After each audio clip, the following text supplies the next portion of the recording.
What's going on, guys? Welcome back to WWE Network and Chill, where I, Graham G.S. Matthews, break down all the original content you watch on the WWE Network and on Peacock. And today we're talking the latest episode of WWE 24 on The Miz. So this originally dropped back on April 25th, which, yes, I know I'm well over 2 weeks late in watching it and reviewing it, but it's better than being a month late to watching and reviewing Broken Skull Sessions, which I just got done reviewing the other day here on the channel. But it was worth the wait. I mean, I always enjoy the 24s, and anything involving The Miz is usually very entertaining. And the crazy thing is when you think about how Miz has been here in the company for, since 04? Since Tough Enough? So we're in 2021. That's 17 years. 05, technically, if you want to include, developmental or when he made his main roster debut in 06, that's 15 years. Still, that's a long time. To think they have never done a 24 on this guy is honestly crazy. And I know they've done other 24s and other people when, the right time came about. For example, Kofi Kingston got his 24 after he won the WWE Championship 2 years ago.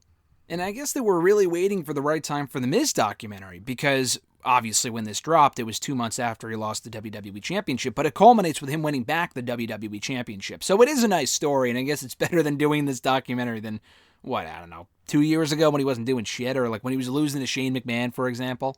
I guess it makes more sense to do it now, but you could have technically done it after the whole Talking Smack promo 5 years ago, but nonetheless, this was a great time to do it coming off his most recent WWE Championship run.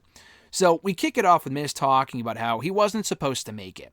Earlier on in his career in WWE, he walked on eggshells. He wanted it, though. He made it through all the bullshit. He wanted it. He made it. And now he wants to get back to that point of being WWE Champion in the main event of WrestleMania. And he's not done yet. So to go back to the beginning here, he grew up in Parma, Ohio, which is a suburb of Cleveland, I believe. And he told this great story right off the bat how he never really did that well in school up until he got this really bad report card. And then, this was amazing. This is such a George Mizanin thing to do.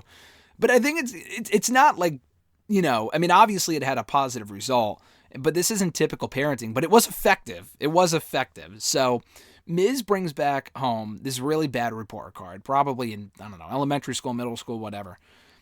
And he gave it to his dad, and his dad just crumpled it up and threw it away. And Miz was like, "What, you're not going to yell at me?" And George was like, "No, of course not. You're stupid. You're dumb. And that's fine. You're not going to get a good job. You're not going to have a good life, but at least we know that you're dumb."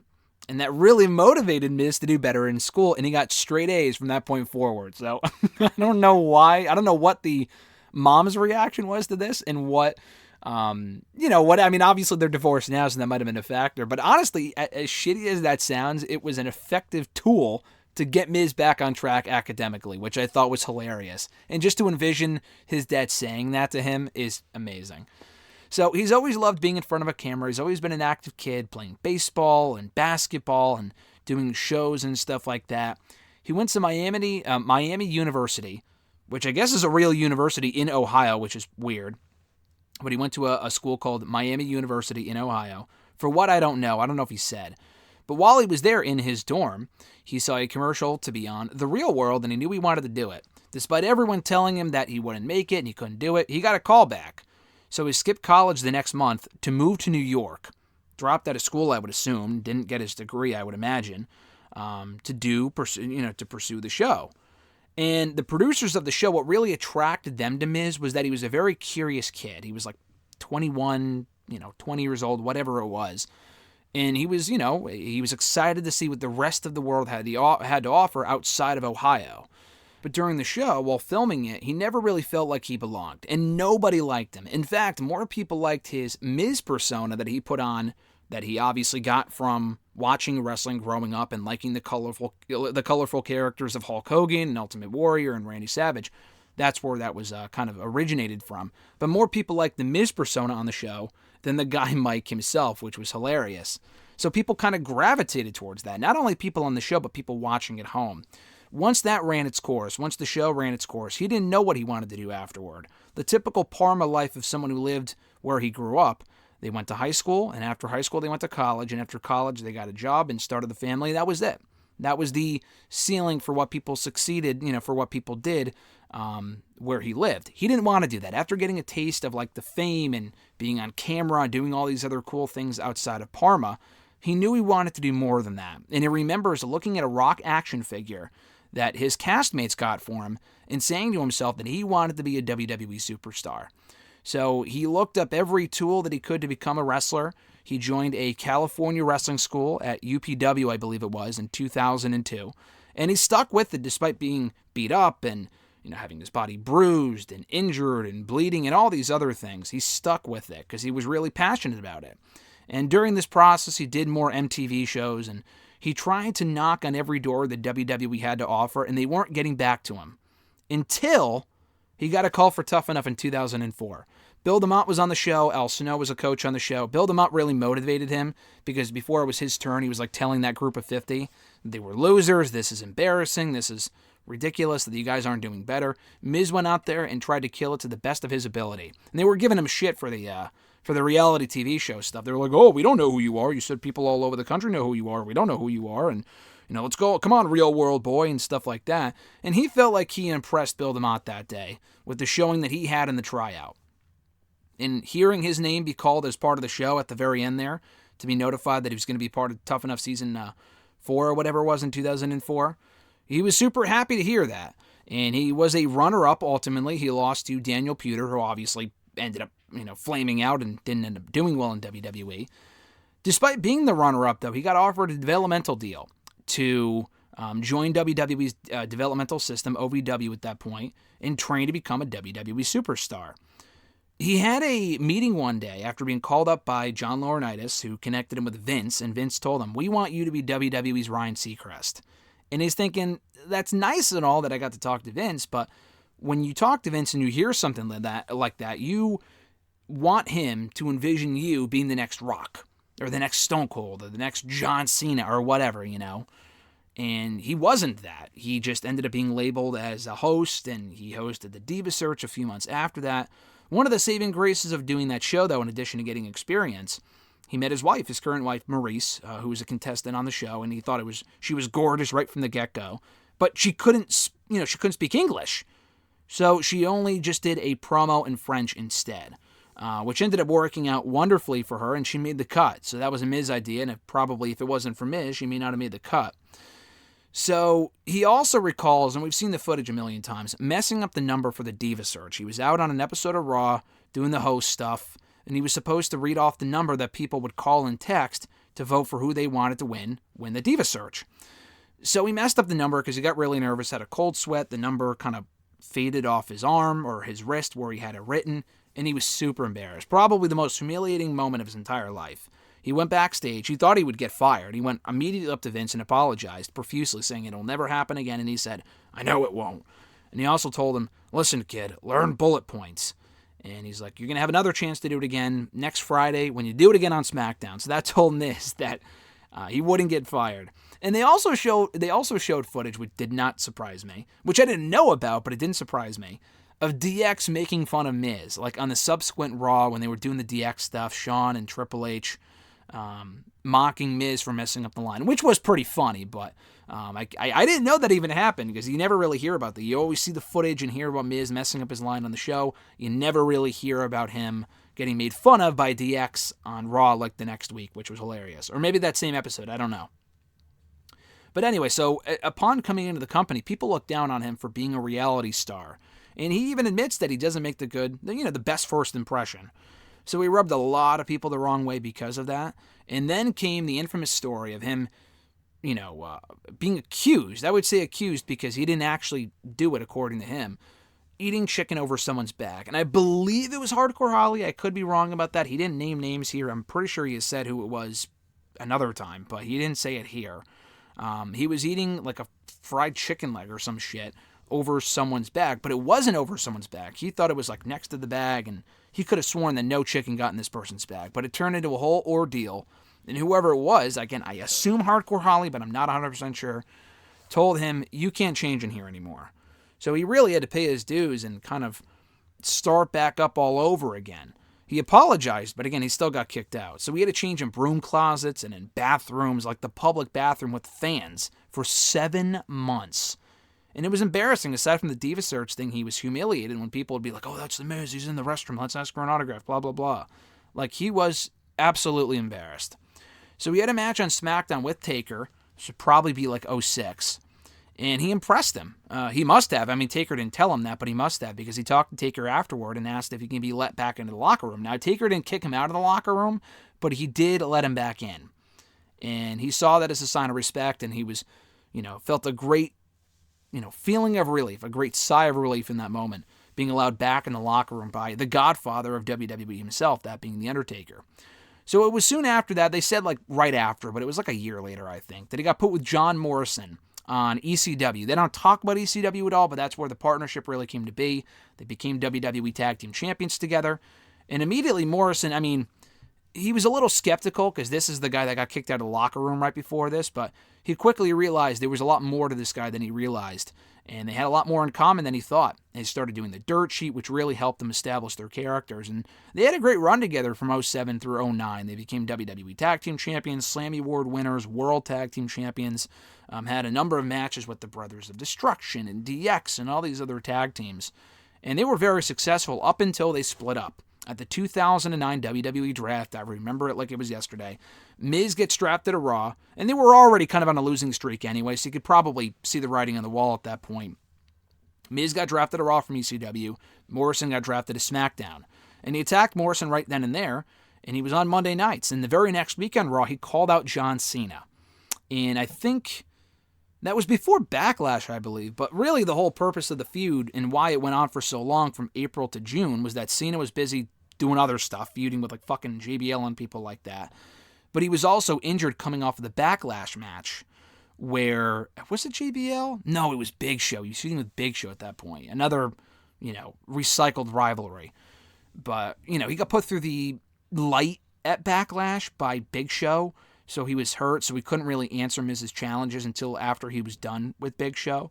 It led to a match of the Great American Bash, or not the Great American Bash, it was rather called The Bash in 2009, June of that year, and he got quickly squashed. I mean, he was just absolutely destroyed within 5 minutes. It was a weird decision at the time, but he was asked backstage after he thought, he didn't do well.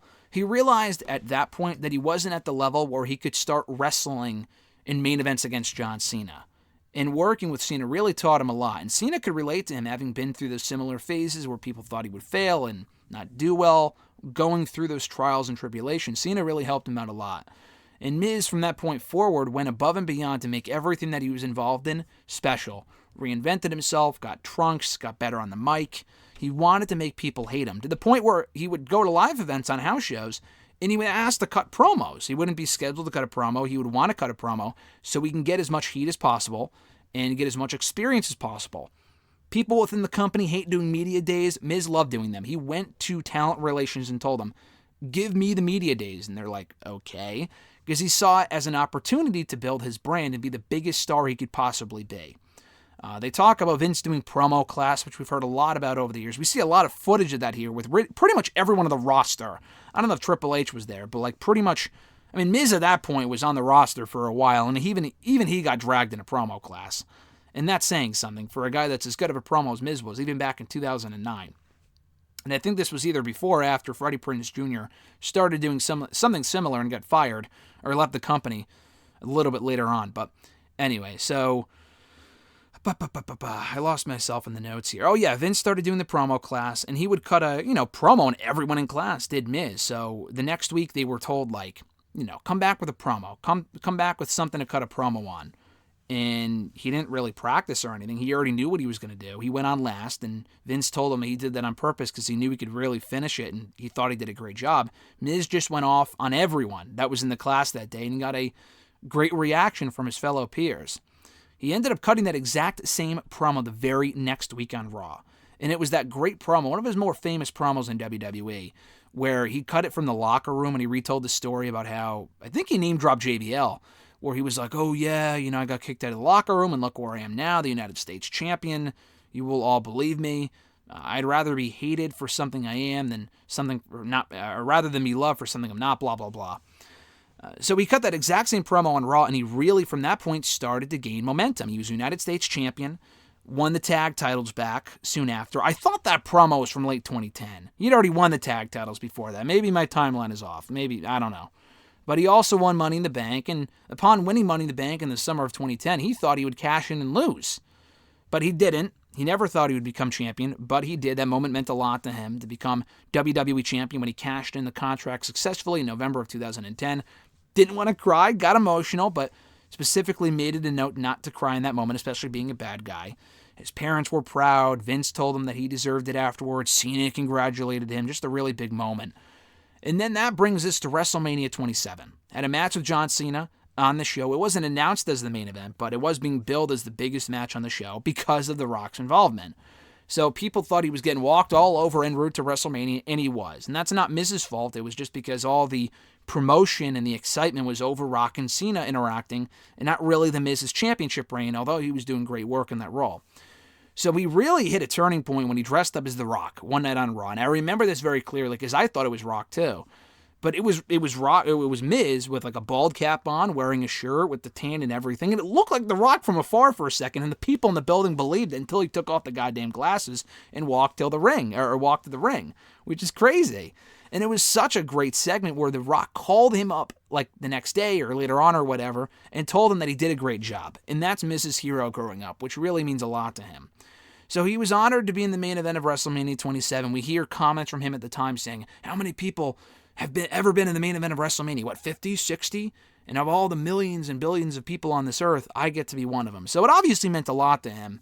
But unfortunately, right after getting to see his friends at ringside who were sitting in the front row, he doesn't remember much of the match, if any of the match at all, because he got knocked out. Cena tackled him to the outside.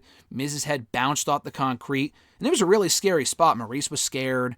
People backstage. It was a chaotic scene backstage because he was, definitely hurt. He was on Raw the next night. Didn't wrestle for a few weeks.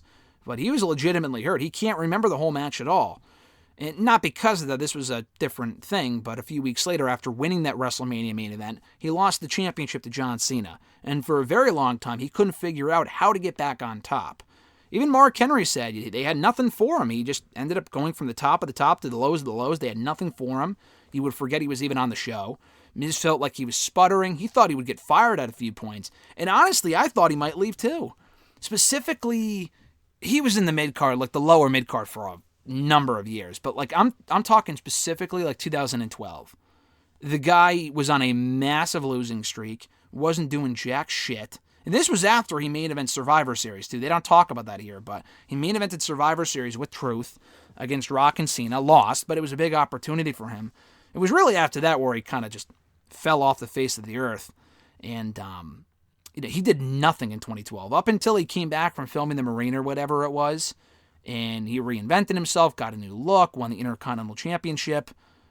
Before that, he wasn't doing anything. Like, he was literally, he won at WrestleMania 28, but then he went on to feud with Santino fucking Marella over the United States Championship. And he lost. And then he disappeared from the show, and then I'm thinking, I seriously thought Miz might leave. Like, that's how little he meant on the show at that point, how infrequently he was featured. But Ryder even said that you gotta love the business even when you're at the lowest of your lows, They discussed the Mizdow thing real quickly, and how hot that got, but then that also went down quickly after WrestleMania. Never really reached the levels that it could have because WWE dropped the ball with it. It wasn't really until he got out of his rut. He didn't really get out of his rut until the night after WrestleMania 32. He was at Mania 32, lost an Intercontinental Championship ladder match. He wasn't champion going in or coming out of it. But the next night on Raw, he did win the championship back from Zack Ryder, pinning Ryder with the help of the returning Maurice, who we hadn't seen on WWE TV in close to 5 years. She left in late 2011, and before she left, she wasn't really an important factor on the show, so it was great to see her back, and it was the first time they openly acknowledged that Miz and Maurice were an on-air item. And she managed him during his run as Intercontinental Champion. It was an awesome, awesome reign, probably the best reign he ever had as Intercontinental Champion was back in 2016. And it elevated his confidence, and they talk about each other and how, Maurice and Miz didn't really start dating, to kind of go back a bit, until 2 years after the Diva Search. So probably around, what would that have been? 07, maybe? I didn't know they were dating for that long, but I guess they were. He tried to talk to her on a plane, and there was just something about her that really drew him to her. And he even said to himself, man, if I could find a girl like that, I'd be set. And little did he know that it would end up being Maurice herself. He even went to a bookstore and got a book on translating French to English just so he can have a conversation with her. And even Maurice admitted that she liked him, early on as well. And he really feels like it clicks with her. They show footage from their wedding in 2014 when he messed up his vows.